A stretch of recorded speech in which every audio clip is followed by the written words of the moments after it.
cracking, everybody? Welcome back to the channel. New video. There we go.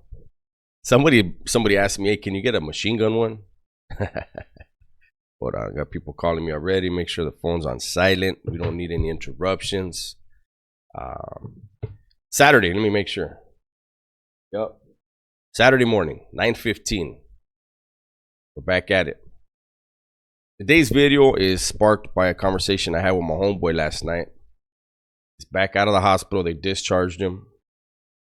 He's standing up, 9 toes down now. Okay? He lost one in the struggle somewhere. Hey, real quick, he said they're gonna send a male nurse to check up on him today. I said, let me find out you're getting a sponge bath. Fool. Let me find out. Anyhow, we were talking last night, and he just out of the blue, he's like, man, homie, I got to give you credit for getting through all that stuff. And I was like, what stuff? He was like, the shoe and over 2 decades of prison. I don't know how you did it. How did you do it? And we embarked upon a little conversation. And I said, you know what? That's going to be my topic. It's a Saturday. A lot of people will be sleeping in. Maybe a lot of people won't tune into this type of video, but it's an important video. I feel like every video I put out is important in some way to someone. And that's not to toot my own horn. It's because, most of these videos I put out, they come through conversation with other people. And you guys already know I don't believe in coincidences. This conversation was had last night for a reason, and it sparked the idea for this video for a reason. How did I survive all those years in the shoe? How did I survive all those years in prison and come out still mentally intact for the most part? I believe that everyone who does over 10 years in prison, there is something you leave behind mentally. What is it? I don't know. But I feel like for the most part, I'm doing good. Now, here's the reality. Self-preservation is the key to everything in life, man. My incarceration and my ability to endure it, unfortunately, for a long time, my ability to excel in that type of mentality, that type of lifestyle, it all boils down to self-preservation. But one thing, and I've said it before, and I'll say it again here, I've actually put the song on my TikTok channel. But I've mentioned it here. When I used to play music on the lives, I would play it. And I'm gonna tell you guys the song. It's called Zoom by the Commodores. Imagine being 20 years old, 21 years old, 30 years old, 40 years old, whatever it is. And you're supposed to die in prison. You're supposed to be a tough guy. You're not supposed to be a crybaby or be emotional. You shut up and do your time. And that's how you're going to have to be. That's the exterior. On the inside, especially the older you get, you do kind of hope, like, damn, man. What if this? And SB 260 had kicked in, and towards the end, and I was like, whoa, I got action now, because we knew it was going to keep going. But if you listen to the words of that song, Zoom by the Commodores, ZOOM by the Commodores, imagine being a lifer supposed to die in prison. Internally, the words to that song are what you really want, what you feel at some point. Initially, you don't, but what I told my homeboy is this. The whole time that I was incarcerated, when I was at my very worst even, the reality was this. They only caged my body. No one can cage your mind but you. That's why they have that saying, your only limitations in life are your expectations. What do you expect out of yourself? Don't expect shit out of people, other people. That's when you get let down. That's when you get your feelings hurt. That's when you get angry. You know, one of my biggest pet peeves, and it is a flaw, but it's when I stick by, is if you tell me you're going to do something, do it. If you don't, I'm going to have a hard time believing anything you tell me from that point on. So, place your expectations on yourself and place big expectations. You're not going to meet every one of them, but as long as you're striving to meet that expectation, you're going in the right direction. So, you know, I remember having conversations with cops. I remember the second time that they tried to validate me. The first time was when I was getting out of the SHU in 1999. And my cellie and I got pulled out at the same time. My cellie was from Compton, from Largo. And we got pulled out at the same time. We're in the same holding tank. And the little holding tank in the SHU, it's a holding cell, and it's right there. Like, I can hear everything they're saying to him and everything he's saying. And my cellie had SUR right here. Right? And there was a dick. The CC2 was a dick. I want to say his name. I don't want to say his name. He might want to sue me. He was a dick. Well, he's staring at my cellie, and I could see it. Keep in mind, I'm going next. And he tells my cellie, hold on, what the hell is that? Just out of nowhere, he goes, "Did you used to surf a lot and you don't know how to spell?"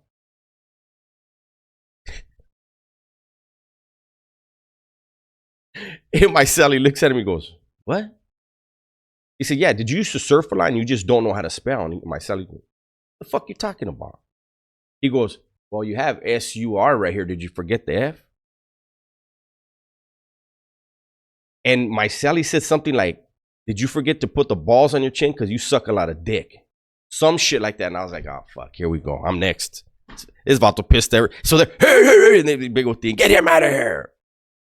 And they call me, "Here I come." And they're all mad dogging me. And I remember, I don't know why, but to me, it was funny because the captain looks at me and he goes, "You're teetering right now."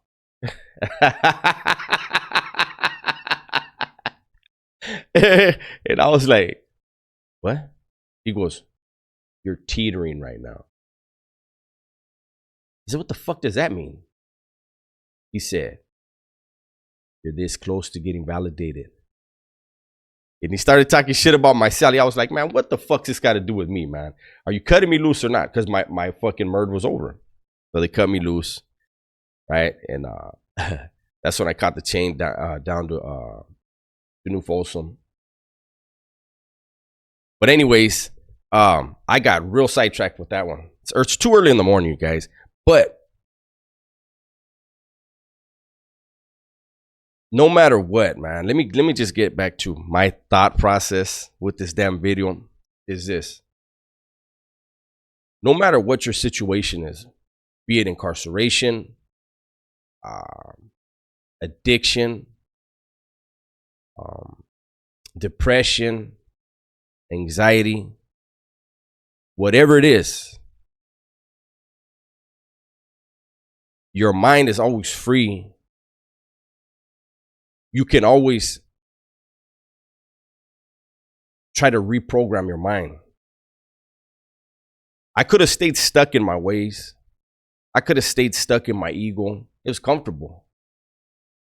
It's very comfortable, even in misery, because change is a motherfucker. People are so scared of change.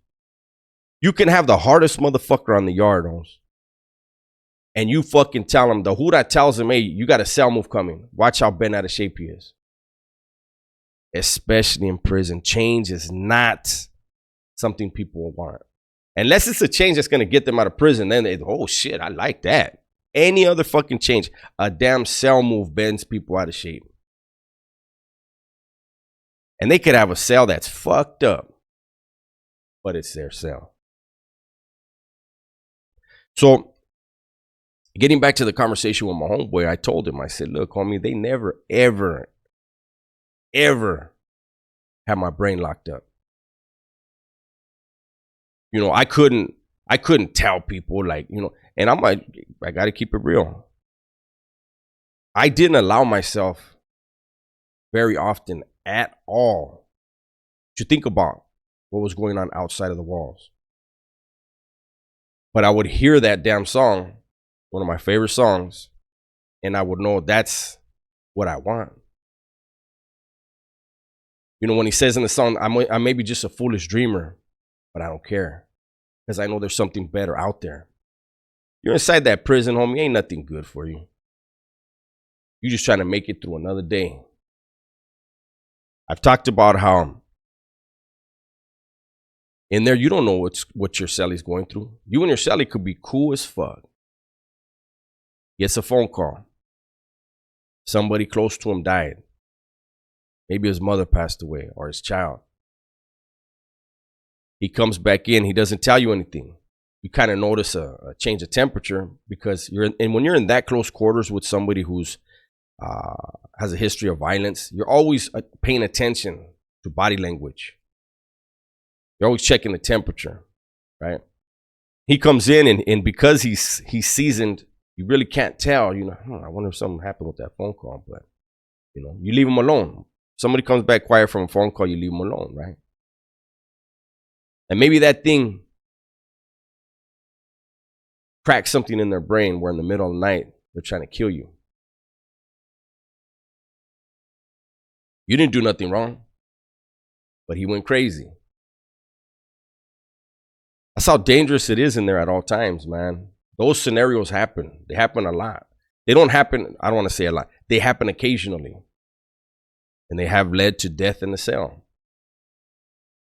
Dudes have killed somebody in their cell that they were close to and wound up losing their mind in the process. And that's usually the one scenario I remember, it had to do with meth. They thought they were cool, partying. Hey, yo, get some more, get some more. One winds up dead. I know this morning I'm just rambling, but you know me, I freestyle everything, man.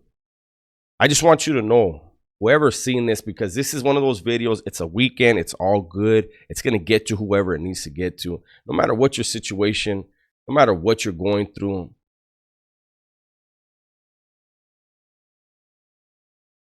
Check your expectations and your beliefs. All the time, evaluate your expectations of yourself. Don't place expectations on other people.